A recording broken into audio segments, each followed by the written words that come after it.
ನನ್ನೆಲ್ಲ ಆತ್ಮೀಯರಿಗೆ ಜೈ ಭೀಮ್. ಸ್ನೇಹಿತರೆ, ನಿಮಗೆಲ್ಲ ಗೊತ್ತಿರುವ ಹಾಗೆ ಬೆಳಗ್ಗೆ ಸರಿಸುಮಾರು 5:30ರಿಂದ 8 ಗಂಟೆ ತನಕ ATP ರಸ್ತೆ ರಾಜ್ಕುಮಾರ್ ನಗರ ಮತ್ತು ಪೆನ್ಷನ್ ಮಾಲ್ ಏನು ಉಪವಾಸ ಇರುವ ಕಾರಣ ಕೆಲವು ಕಿಡಿಗೇಡಿಗಳು ಸರಿಸುಮಾರು 5:30ರಿಂದನೇ ವೀಲಿಂಗ್ ಮಾಡ್ತಾಯಿದ್ರು.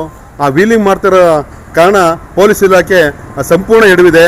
ಹೊಸ SP ಅವರು ಬಂದವರೆ. ಇದ್ರ ಬಗ್ಗೆ ಹೆಚ್ಚಿನ ಗಮನ ಹರಿಸಿ ಕಠಿಣ ಕಾನೂನು ಕ್ರಮ ಜರುಗಿಸಬೇಕು ಅಂತ ಈ ಮೂಲಕ ಕೇಳ್ಕೊಳ್ತೇನೆ.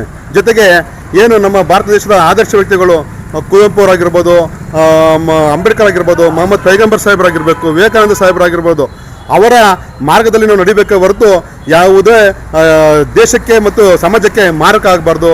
ಈ ಕೆಲಸ ಮಾಡೋ ಬದಲು ಸಮಾಜಕ್ಕೆ ಉತ್ತಮವಾದ ಕೊಡುಗೆ ಕೊಡಬೇಕು.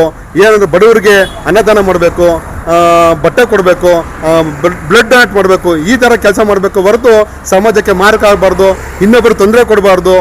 ಏನು ಸರಿಸುಮಾರಲ್ಲಿ 2,000ದಿಂದ 3,000 ಜನ ವಾಕಿಂಗ್ ಮಾಡ್ತಾ ಇರ್ತಾರೆ, ಅವ್ರಿಗೂ ತೊಂದರೆ ಕೊಡಬಾರ್ದು.